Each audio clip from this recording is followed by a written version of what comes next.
रोहन अपनी इंजीनियरिंग की पढ़ाई पूरी करने के बाद एक कंपनी में एक कंप्यूटर ऑपरेटर की नौकरी करने लगा।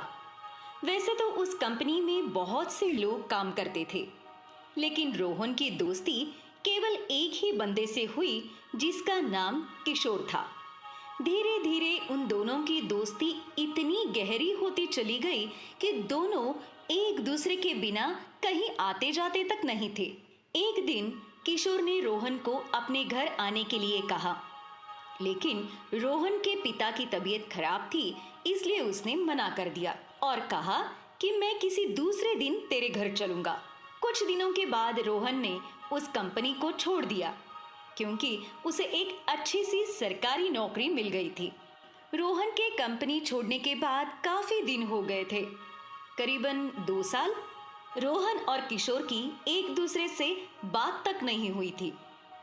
एक दिन रोहन अपने घर में बैठा हुआ था और उसे किशोर की याद आने लगी। उसने उससे मिलने के लिए सोचा। रोहन और किशोर पहले जहां काम करते थे, रोहन वहीं पर गया किशोर से मिलने के लिए। लेकिन वहां उसे पता चला कि उसने नौकरी छोड़ने के कुछ ही दिनों के बाद किशोर ने भी नौकरी छोड़ दी थी और वो अपने गांव चला गया था। किशोर के गांव का नाम पिपरी था, जो कि राजस्थान में है। उसी कंपनी में एक इंसान और भी काम करता था, जो कि किशोर का रूममेट था, जिसका नाम रवि था। रोहन ने रवि से किशोर के बारे में और उसके घर का पता मांगा और पता मिलने के बाद रोहन शाम की बस पकड़कर किशोर से मिलने के लिए निकल पड़ा। किशोर के गांव में डायरेक्ट कोई बस नहीं जाती थी, इसलिए बस वाले ने रोहन को एक सुनसान जगह पर उतार दिया, जहां से किशोर का गांव लगभग 10 किलोमीटर के आसपास था। बस वाले ने जहां पर किशोर को उतारा था, वहां आसपास में कोई भी नहीं दिख रहा था। दूर दूर तक सन्नाटा था। रात के करीबन 1 बज रहे थे। रोहन को डर लग रहा था, लेकिन फिर भी हिम्मत करके वो गांव की तरफ चलने लगा। इतने में उसे पीछे किसी के चलने की आवाज आई। उसकी हिम्मत तो नहीं हो रही थी पीछे मुड़कर देखने की, लेकिन फिर भी उसने मुड़कर देखा तो उसे एक साधारण सा इंसान नजर आया और जिसको देखकर रोहन का डर थोड़ा कम हो गया। चलते चलते थोड़े ही देर में वो पीछे वाला इंसान रोहन के पास में आ गया और उसके साथ चलने लगा। रोहन को फिर डर लगने लगा, लेकिन जब उसने उसके चेहरे की तरफ देखा तो उसका दोस्त किशोर था। रोहन किशोर को देखकर बोला, अरे तू यहाँ क्या कर रहा है? रवि ने मुझे फोन करके बताया था कि तू आने वाला है, इसलिए मैं तुझे लेने के लिए यहाँ चला आया। रोहन को बात कुछ ठीक नहीं लग रही थी और उसने किशोर से पूछा कि तुझे कैसे पता कि मैं रात की बस से आने वाला हूँ?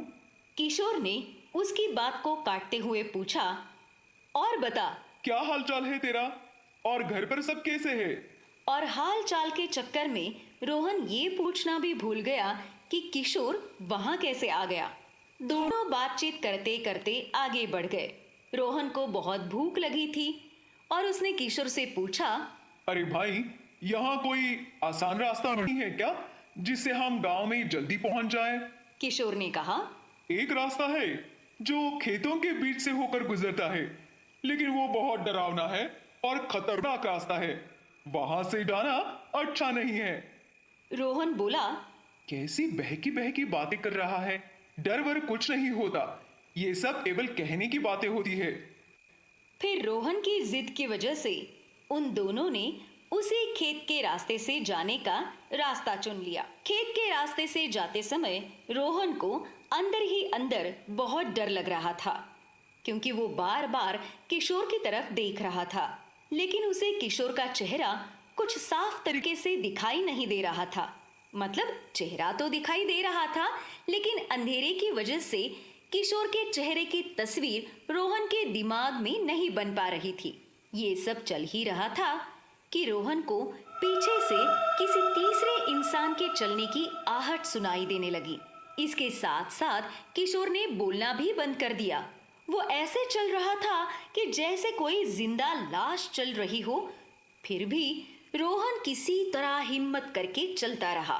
थोड़ी दूर और गया तो उसे एक पीपल का पेड़ मिला, जहां उसका दोस्त किशोर उसे छोड़कर कहीं गायब हो गया और उसकी नजर पीपल के पेड़ के एक डाल पर पड़ी, जिस पर एक औरत अपने बाल बिखरे हुए बैठी हुई थी।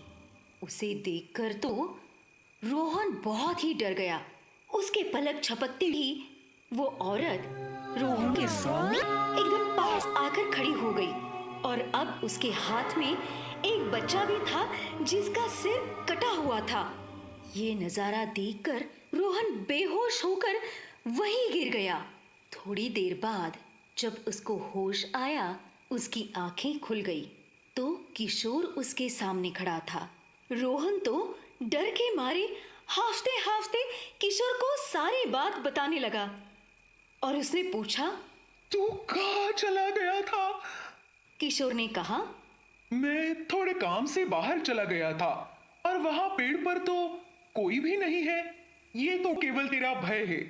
ऐसा कहकर वो दोनों आगे चलने लगे और अब रोहन को एकदम साफ साफ सुनाई और दिखाई दे रहा था कि वो औरत उसकी और किशोर के साथ साथ चल रही थी।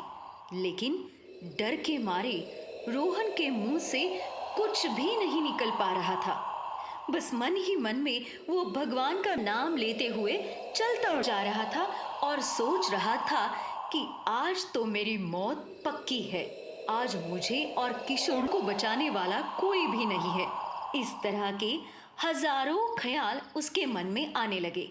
थोड़ा और आगे बढ़ा तो उसने देखा कि जो बच्चा उस औरत के पास था वो अब किशोर के कंधे पर बैठा हुआ है, जिसका सिर पीछे की तरफ लटक रहा है।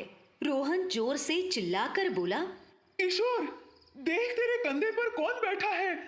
इतने में उसे दिखता है कि किशोर का कोई चेहरा ही नहीं है। ये देखकर रोहन जोर से वहां से भागा और तब तक भागता रहा जब तक वो उस गांव में नहीं पहुंच गया जहां किशोर रहता था। रोहन की ये हालत देखकर गांव वालों ने पूछा, क्या हुआ बेटा, तुम इतने घबराए हुए क्यों हो?